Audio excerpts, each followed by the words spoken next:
तो JEE aspirants, अब हम बात करने जा रहे हैं जेई के मोस्ट स्ट्रेट फॉरवर्ड टॉपिक की, जिसका नाम है सेट्स। आमतौर पे आपने क्लास 9th और 10th में भी इसको पढ़ा ही होगा और एक फेयर आइडिया होगा कि इसमें आखिर होने क्या वाला है। पर जैसा कि कई टॉपिक जैसे क्वाड्रेटिक जैसे टॉपिक्स होते हैं जिसमें हम लोग 9th और 10th में पढ़ने के बाद भी 11th में और 12th में उनको वापस पढ़ते हैं कुछ मोर डेप्थ के लिए, वैसा ही इस चैप्टर का भी नंबर आया। अब हम लोगों ने इस चैप्टर का एनालिसिस किया और देखा कि भाई जो क्वेश्चंस हैं वो किस इंपॉर्टेंट पोर्शन में से आए हैं इस टॉपिक के, तो उसकी हमने आपके लिए एक लिस्ट बनाई है। आप उस लिस्ट को ध्यान से नोट कीजिएगा। तो सबसे पहला जो पार्ट होता है उस लिस्ट का वो है सेट और उसका रिप्रेजेंटेशन, जिसमें definition of a set, roster method और सेट बिल्डर मेथड का काफी ज्यादा पॉपुलर रहा है। उसके बाद टाइप्स ऑफ सेट, जिसमें empty set, singleton set, finite set, infinite set, equal set, equivalent set, universal set और cardinal number of finite set, इनकी डेफिनेशन और इन सबका एप्लीकेशन आपको अच्छे से समझ में आना चाहिए। नेक्स्ट चीज आती है बच्चों सबसेट एंड पावर सेट, जिनकी definition, number of subset definitely important है, प्रॉपर और इम्प्रॉपर सबसेट्स भी डेफिनेटली इंपॉर्टेंट है, और पावर सेट का तो कहना ही क्या।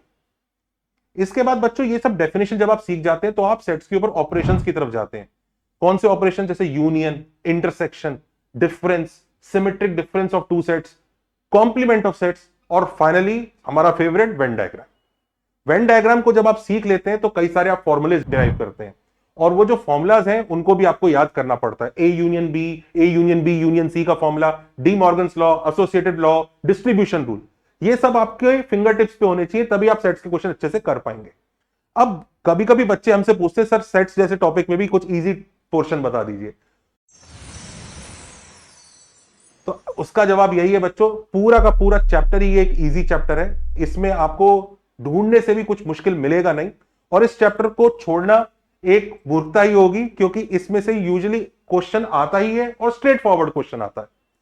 वहीं पर अगर बच्चे पूछते हैं सर इस टॉपिक में से कोई डिफिकल्ट ऐसा है जिसको छोड़ दे तो फायदा हो जाएगा, कुछ भी डिफिकल्ट नहीं है बच्चों। आपको पूरा का पूरा chapter as it is prepare करना है। आप इसमें अगर एनसीईआरटी लेवल भी अगर आप कर लेंगे तो आपका काम चल जाएगा। इस चैप्टर के कुछ प्री रिक्विजिट जरूर है जो इस चैप्टर को पढ़ने से पहले आपको पता होने चाहिए डेफिनेटली, जैसे number systems, natural numbers, integers, rational numbers, irrational numbers, real numbers और कॉम्प्लेक्स नंबर, ये सब क्या है, कौन सा किसका सबसेट होता है, कौन बड़ा है कौन छोटा है क्या।